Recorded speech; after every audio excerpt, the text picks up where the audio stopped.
Guys, it's me. Monthly update for March, and spring will be around the corner. Although at the moment, to be honest with you, it's bitterly cold out there, and unfortunately, it's been playing my angina up.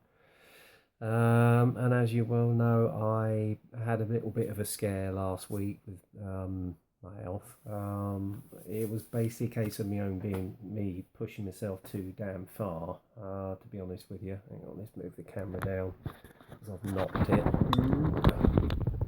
There we go, that's a bit better. And basically trying to do too much in one day. And what with the cold weather, that tends to aggravate my angina quite a bit. So, needless to say, I haven't been doing quite as much as I have. And it got to a stage that night when I was contemplating on getting myself to hospital because I thought I had a bit of I was scared that I was having another attack, to be honest with you. But as I explained before, once I'd taken my Nitromin, it calmed it down quite considerably. I've just got to limit what I'm doing and try not to run around like a ragged ass fly, basically. Do too much in one day. I've just got to ease up. So I'm okay now. I'm basically taking it easy, not trying to do too much in one day, and just pace myself a bit more, as it were. But this hobby here does help me relax, and it's thanks to you guys out there who inspire me to carry on, to be honest with you. And the amount of support I received last week when I was ill, I have to say, lifted my spirits considerably, not only from personal friends but everybody in the community as well, at ISM and at the Starring Syndicate, particularly Gil Mondragon. Great source of support, so thank you very much, Gil. I really appreciate your support, bud. And a lot of the guys at ISM as well, and Mark O'Neill, as well as many more. I care to mention as well. So thank you very much. And not only that, obviously I must be doing something right because my subscription rate's gone up to 288 now, and I'm just I'm just speechless, to be honest with you. So thank you very very much. It really means a great deal to me. And I've made a lot of very, very good friends in this community, I have to say. So, not only here, but overseas as well, across the pond and in Europe, and possibly in Asia as well. So, thank you all very much. And it just makes me realise what I'm doing is worthwhile. So, thank you. Anyway, just want to sort of discuss what's been going on in the community lately. I was in the midst of watching Mike Cohen's monthly update on his builds, but unfortunately, Mike, I can't comment on it. But I have to say, from what I can see, phenomenal. Keep up the good work, my friend. Unfortunately, I got about a third of the way through your video and I lost connection on the train, so I've got to catch up with the rest of it today at some stage. Also, Atomic Dog at Brian, he's just done a Toss the Bones video. I apologise, but I haven't got around to watching it, Brian. I've been away 3 days. Not only yourself, but everybody has been making tons of videos. So, I will catch up with it as soon as I can, bud. So bear with me and I'll leave you a comment. And also Hollywood Modelling, he's been a bit quiet because obviously he's been busy getting settled in a new flat and getting a new connection done. I see that he's done a brief video, so he's obviously sorted out his internet. So good to see you, Hendrik. Hope the move went well, bud. And Mr. Frankie Day himself. I have to say, again, Frankie, your builds are brilliant. You just add so much interest when you tell about the history and the background of each project you're working on. You're a worth of information, or a world of information, I have to say.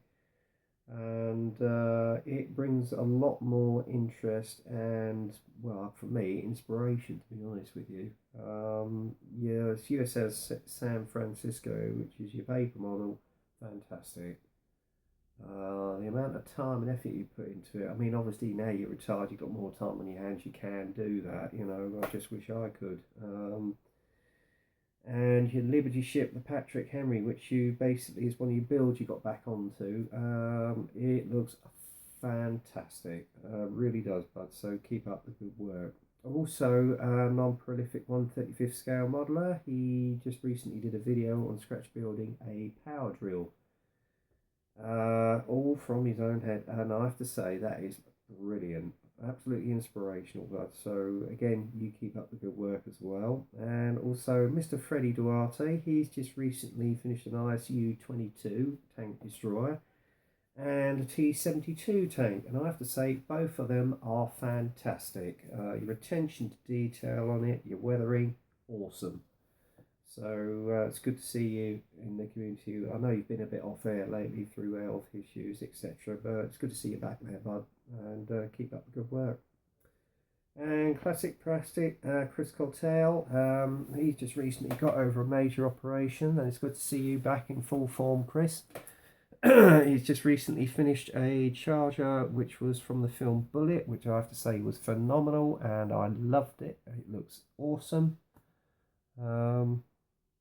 And he's doing his current build is Jim Rockford's car, and he's building that, scratch building that from kit, bashing that from two kits. I believe one's a PM kit, the other one's an AMT kit, and the work on it so far, Chris, awesome, absolutely awesome, Chris. And Joe McGuskin, he's just on a Tamiya Sky Raider. Excuse me. Just have a quick drink of water.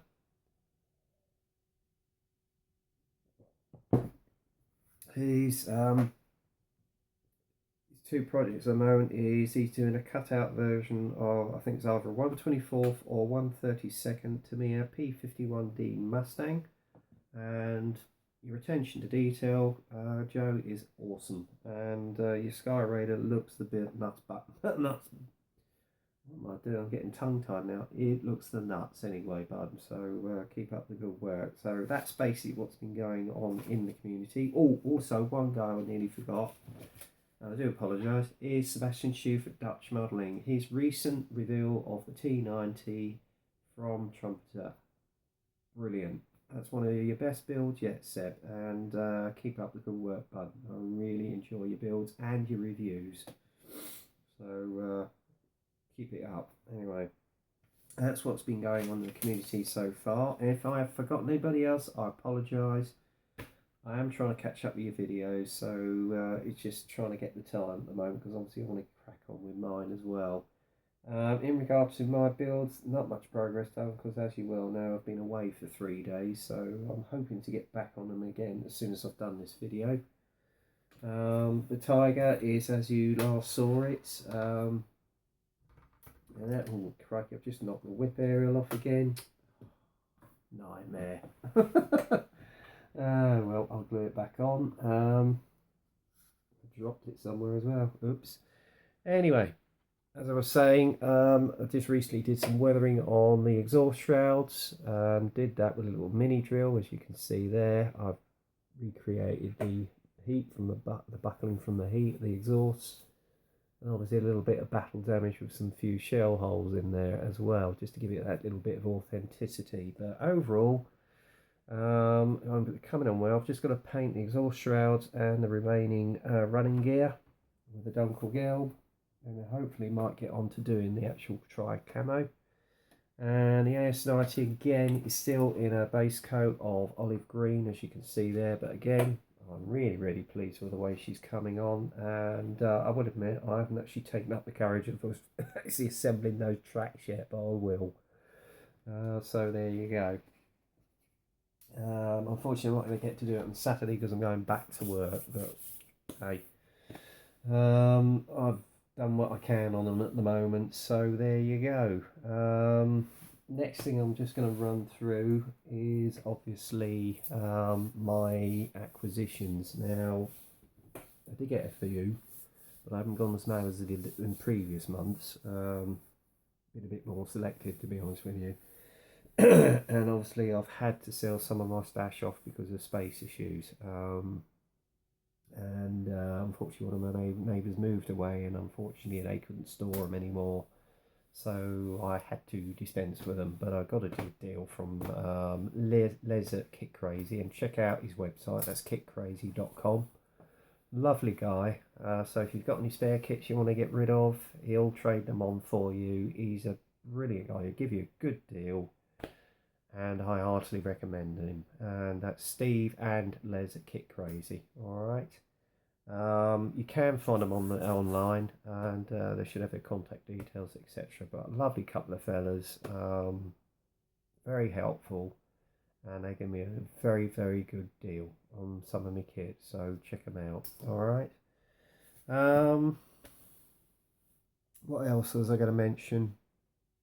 I haven't watched anything in the way of films this month, because obviously I've been busy with these. Etc. and doing videos, so there's one I am going to watch, and I've heard it's pretty good. I saw a preview of it on someone's Facebook page. Apparently it's a TV series which was shown on BBC Two, which I was unaware of. It's called Generation War, and it's set on the German side of the Second World War, whereby two brothers are sent to the Eastern Front in 1941 along with their sister, or I think it's, is it a sister? Yeah, their sister Charlotte, who joins them as a field nurse in the hospital there on the Eastern Front. One of them ends up in being assigned to a concentration camp, and the other one's obviously the other two are obviously fighting on the front line. It's their experiences through the war. Now, I did see a brief battle scene on it, and it looks awesome, I have to tell you. So, you know, never mind the subtitles or anything, the story behind it looks extremely good. And it's made by the people who actually did Downfall, so it's going to be damn good. You can guarantee that, so check it out. Alright? It's called Generation War. Anyway, moving on to my acquisitions. First off, I've got a few figures. In fact, hang on, one of them I've put back in the box there because I just refilming this one, so if you bear with me a moment, chaps, I'll just get them. Let's get over and find them. Hang on. You can tell this is off the cuff, can't you? There you go. Anyway.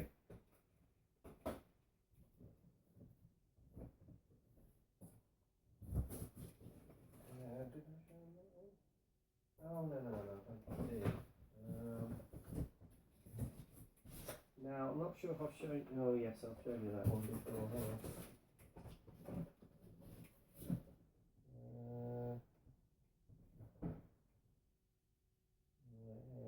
Bear with me. I'm not sure if I've shown you this one before, but I'll get it out anyway. Right, here we go, guys. Right. Anyway, moving on. First set, recently got this. Don't know if I have shown you this before. If I have, just leave a comment. I may have, I don't know. It's the Dragon's German Tank Crew set, 1939 to 1943. Ideal, to be honest with you. I've got, I think I've got a Panzer, couple of Panzer, well, I've got a Panzer 3 and obviously I've got a 4, which I'm going to show you in a moment. Which would go ideally with this set. So I have got some dioramas somewhere, so I might use one of those for a possible project in the future. Detail on them, lovely. That's the set of figures that you can see there, so it's a good basis for a little story. I think there's about, hang on, 12 figures in it. And yeah, the detail on them for Dragon Elpasy, as usual, is phenomenal. So there you go. And next set, they're both Allied ones, is Tamiya's recent release. It's the US Tank Crew set for the European theatre. I just love the poses on this, and I've got 2 Easy 8s, as you know. Possibly put that one with the Italeri one that I've got. as the other one is going to be the Tamiya one, which I'm going to use as a basis for the Fury show. And this one won't be going with that one because I've got all the film figures with that one. But yeah, it looks phenomenal, and I have to say their figure sets are getting better and better. So hats off to you, Tamiya. At long last, you're listening to us. So next set again is another Dragon set. In fact, the last two are. This one is of the British 8th Army Infantry at El Alamein in 1942. In other words, the Desert Rats.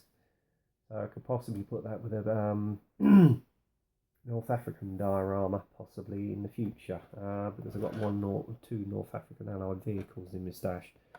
As you can see, the detail on it is absolutely superb on the figures, and that could really tell a good story. So there you go. And final set of figures I've got, and I've just got these in the other day. They could go well with my Tamiya 109E1 I've got. It's Dragon's set of Luftwaffe Day Fighter and Ground Crew set. And again, detail on these is absolutely awesome. And I could even use the Ground Crew for a separate dio for a Stuka I got in my stash. So that's the one Paul Bretland sold to me last year. And that could go very well with it, actually. So there you go, that gives you some ideas. Anyway, last thing in connection with dios is a mini art set I recently got in. I'm possibly going to use this for a set I got, if we can find it. I may have featured it on last month. It was a little engineering set where he was maintaining his little Kugelwagen. This would make a very good background for it. It does look very good. Attention to detail is brilliant, and it's all there for you. So the only thing you haven't got is the trees, so I've just got to go and source those. So if anybody knows of where I can source a 1/35th tree, let me know. And as I say, the detail on this looks phenomenal, and it's even got a ready-made base, so hey, there you go. Another one I got in is going to go with possibly the Hinton, or the Vaughan actually, more than likely. Because the scene depicted on the box actually features this car in the background. It is, of course, Tamiya's Citroen Traction 11 CV, because obviously these were captured from the invasion in 1940 and used amongst the army regiments themselves as staff cars. There's one or two still driving about today, actually. There's quite a few of them, so they obviously designed and built them well over at Citroen. And as you can see there, the detail on them looks awesome. So that will come in very, very handy for a dio for the Vaughan. So there you go. And a different change from the norm, and as you well know, everybody has been going mad on Star Wars, is a couple of Bandai kits. This one is from the new movie, in fact they're both from the new movie, is Star Wars First Order Stormtrooper. And as you know, JD Hobbies is actually building the original version of this, and they do go together quite seemingly easy apparently, and you can do them in a numerous amount of poses. So yeah, I shall look forward to doing that, and as I said to you, I'm possibly going to put my hand in on some figures anyway. And this one I've been waiting for ages. The most iconic ship in the Star Wars range, the Millennium Falcon, and I have to say the detail for 1/144 on this is incredible, absolutely incredible. And I know Phil Flory recently built one, and I think also Mike Cohen built a 1/72nd Mobius one. I think this is absolutely yours, and you can see from the depth of the box there is tons of sprue in this. It is awesome. The detail on it is fantastic, and I can't wait to get my hands on that one. And another unusual subject from the norm is some artillery. And the only other artillery I bought was a Pak 40 some time ago, and this one I think Mitko Nikitov, was it Nitko Nikitov? Sorry if I got your name wrong, I apologise. He did an inbox review of this, and it inspired me to get it because obviously we're coming up to the 75th anniversary of Operation Barbarossa. So Here you go. It is, of course, the USD BR 76mm gun mod 1941 with limber and crew, and it looks a superb kit. In fact, I've got to open this up. It's still in its cellophane, so can't wait to have a look at that. Another one I originally did an inbox review of, one of two Cold War jets. This one being the Sword 148th Lightning T Mark IV, and as I said in my review, I think I'm going to need to get some aftermarket in on some of the bits on this just to boost it up a bit. It does look a fairly good kit, and I have to say the detail on the resin seats and the jet pipes is awesome. A bit basic looking for the actual assembly, but I think I'll get some aftermarket in just to boost it up a little bit. But it is a limited range kit, so if you want to get hold of one, I'll get one quick. And I got that one from Nicky at Veterans Kit, so it might be worth you asking her. And the next one is of Edwards MiG-21 PFM. Awesome looking kit, and Phil Flory recently built a version, I think. He used Vallejo. God, what did he use? Vallejo steel paints, I think, with this one. I won't be. I'll be using just normal Tamiya, but looks an awesome kit, and it does. I've never made a Russian aircraft before, so yeah, that would be a great interest to me, that one. And yes, I will be doing an inbox review. This one I recently got is the Bolt & Paul Defiant as well. Awesome looking kit, the detail is superb, and yes, I will be doing an inbox review on this one as well. And getting back to the ordinary builds, this one's a rarity. I managed to get hold of this one on eBay from a company called Throne Model Centre. They had it at a very good rate. It's a Stug 3 LG of Bodo France, which was released as a range in the States in the early 2000s. Awesome looking kit. It's got magic tracks. The only thing it hasn't got is a metal barrel, but the power is in one piece, and it does look a good kit. And yes, it. Last three are Tigers. Yes. This one I was very lucky to get hold of. It's one of a release they did in the early 2000s out in the States. It's a series of Alfred Kurtzmill's Tigers. They did both the Tiger 1 and the Tiger 2. I managed to get hold of the Tiger 1, and it is stacked with all the goodies as well. Admittedly, it's got DS tracks, but the DS tracks are very, very good. More of the solid type. And plenty of etch brass in there, and I think it's even got a metal barrel included. So yeah, I'm really looking forward to getting my hands on this puppy.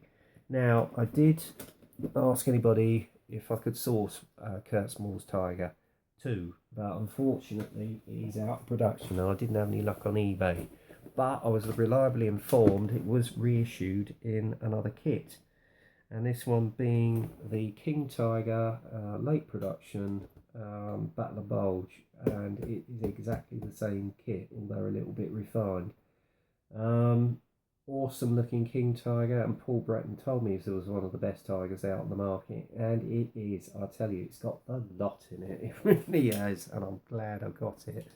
I have ordered aftermarket decals to do it into Kurtzmill's King Tiger, and that will look really nicely alongside the Tiger 1. And finally, there's this one, the Cyber Hobby late production King Tiger Henschel turret 8th Tank Command 1945. It's of a fictional comic character which was featured out in Japan. I've forgotten the name of the character actually. Is it Bobby? Hang on, let me have a look. Bear with me a minute, guys. Oh, that's it. Ritters. It's supposed to be Heinz Schwarzen Ritters King Tiger. I just love the colour scheme, and especially this emblem. It is fictional, admittedly, but I think it's going to build into a superb King Tiger. So that's where we're at this month, guys. That's the end of this month's monthly review. Hope you enjoyed it. Leave your comments and subscribe. So until the next time, get kit crazy, happy modelling, and I'll speak to you soon.